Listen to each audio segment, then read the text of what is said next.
I hate that part.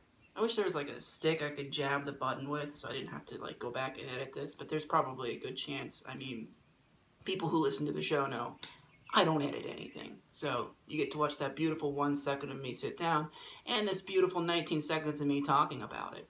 Anyway, Ghostbusters! It was a lot of fun. I was very worried because of the trailers, not because of the internet, because you can't trust anybody on the internet, right? Critics or people who actually want to see it or don't want to see it. It's a very biased atmosphere around this movie, and we talked about this before in the last video that I posted about it. So Cobra, I'm sorry, no tears today. I really enjoyed it. There were, I think it was, what, an hour and a half? I don't know, I wasn't really keeping track. There's parts that are slow, and that's really, if you're going to compare it to the old one, that's really the only thing that made it not enjoyable. But when things picked up, man, it was so much fun. It was like an adrenaline rush.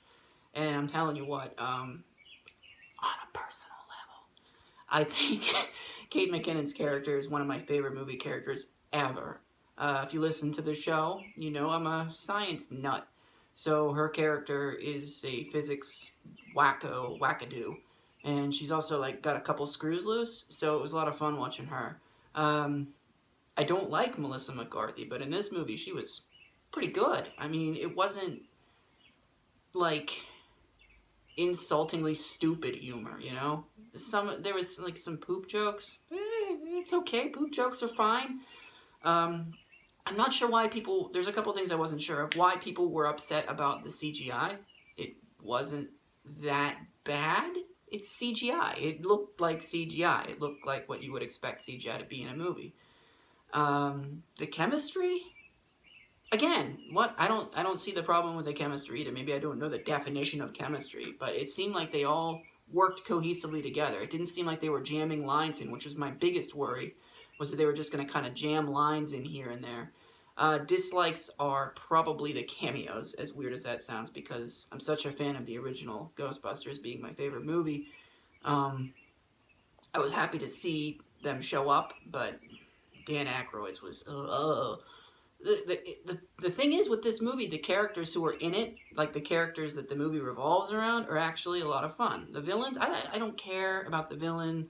I don't care about any of that stuff. I just want to have some fun while I'm watching this movie. And you know what? It was a ton of fun. So if you're looking for something as good as the original Ghostbusters, in my opinion, you're never going to find it ever. So I don't even bother.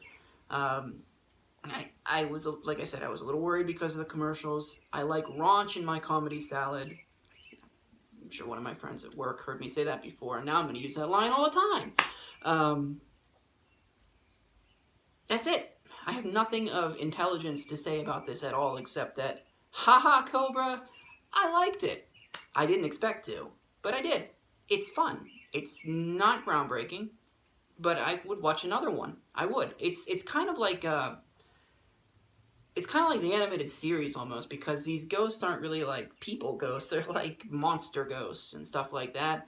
So if you liked the cartoon, which I loved the cartoon, you'll probably like this movie, and these characters are fun. So if you like my opinion on movies, which you probably don't because I gave Cemetery Man a 10 out of 10, don't know what I was doing on that one, then trust me, it's worth a watch. Now I get to stand up and push this button again.